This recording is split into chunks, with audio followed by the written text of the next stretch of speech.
Bismillahirrahmanirrahim. Assalamualaikum warahmatullahi wabarakatuh. Kami dari kelompok 11 akan menerangkan tentang diagram panah. Kami yang beranggotakan Adinda Permata dengan NIM 11920500002 dan Anisah Puspita Dewi dengan NIM 11920500019 dan saya sendiri Fardi Fatira dengan NIM 11920500037. Baik, pembahasan kali ini kita akan membahas step pertama yaitu tentang fungsi dan manfaat bagi pembelajaran. Step kedua, alat dan bahan. Step ketiga, cara membuat. Dan step keempat, langkah-langkah menggunakan alat peraga. Kita masuk ke step pertama yaitu fungsi dan manfaat bagi pembelajaran.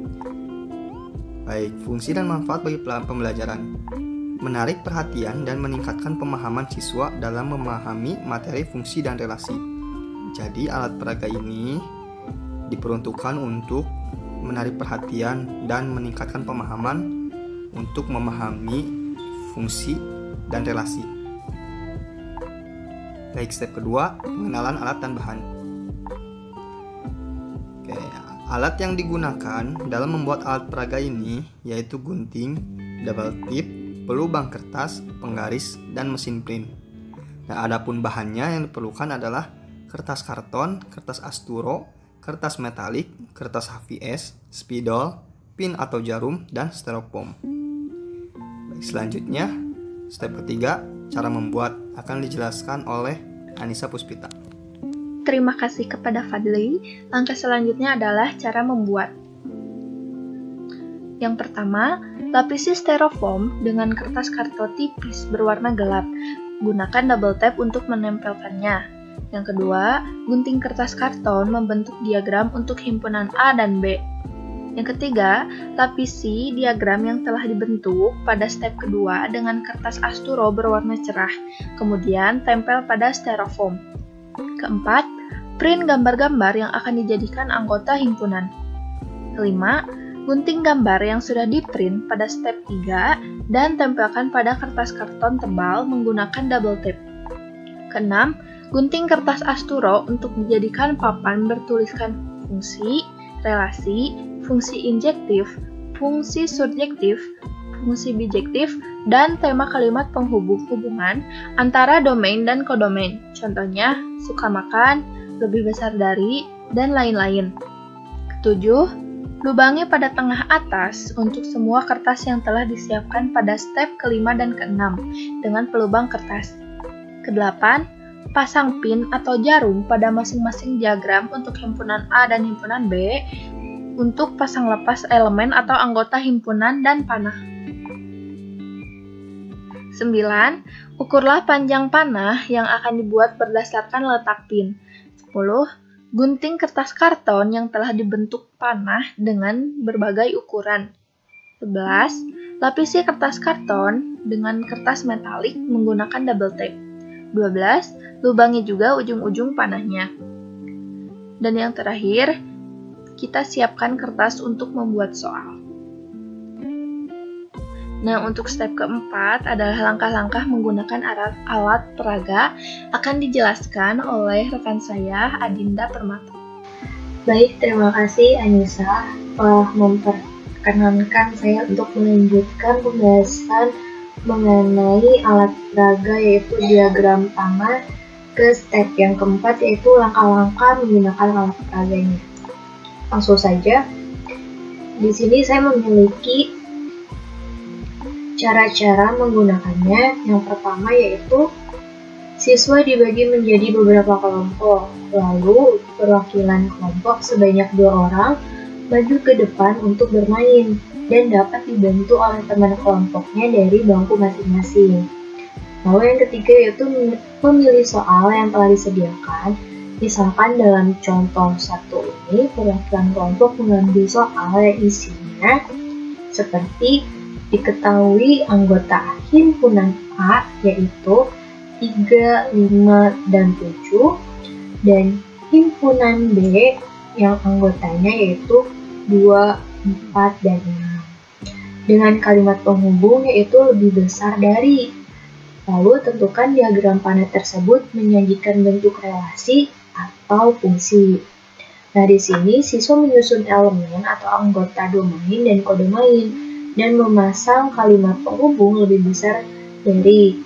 Lalu, siswa menyambungkan antara himpunan A ke himpunan B menggunakan panah seperti diketahui kan di sini ditentukan dengan soal yaitu dengan kalimat penghubung lebih besar dari.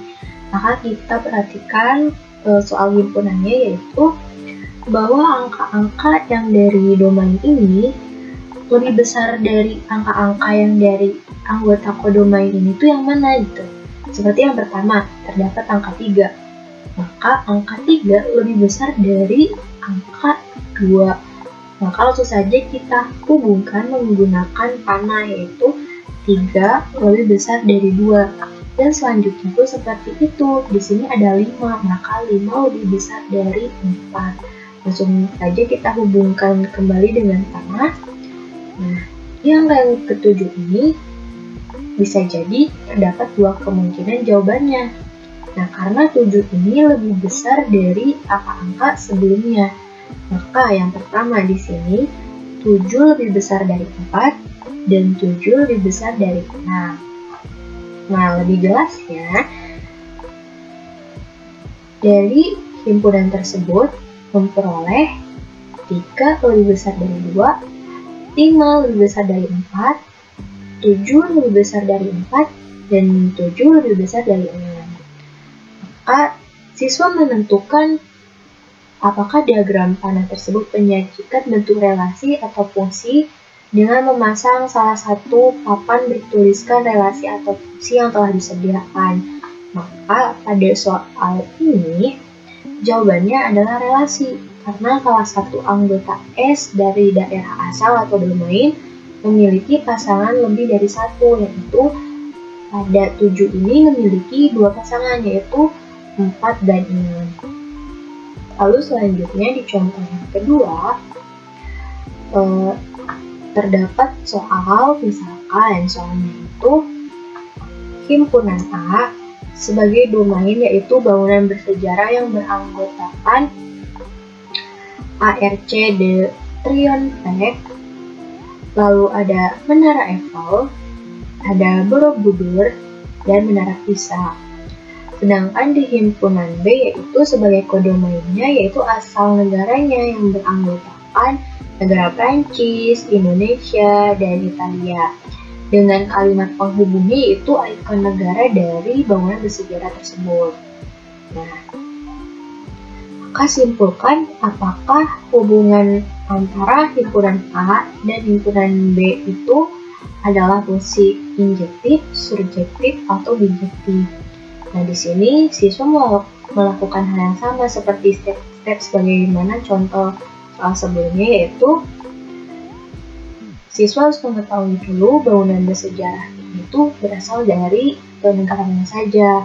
Seperti yang pertama ini berasal dari negara Prancis, maka langsung saja kita hubungkan dengan panah ke negara Prancis. Nah, yang kedua pun Menara Eiffel, mungkin siswa telah mengetahui bahwa Menara Eiffel itu berasal dari mana, maka berasalnya dari Prancis pula.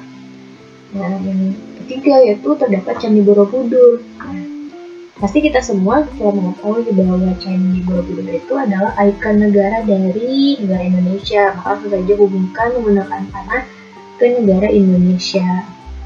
Dan yang terakhir yaitu Menara Pisa, pasti ikon dari negara Italia, kita hubungkan pula ke negara Italia. Nah, selanjutnya setelah dihubungkan antara himpunan A dan himpunan B, siswa harus mampu menyimpulkan diagram panah tersebut menyajikan fungsi jenis apa. Nah, di sini maka jawabannya yaitu fungsi tersebut merupakan fungsi subjektif karena terdapat anggota kodomain yang memiliki pasangan lebih dari satu. Nah, seperti ini.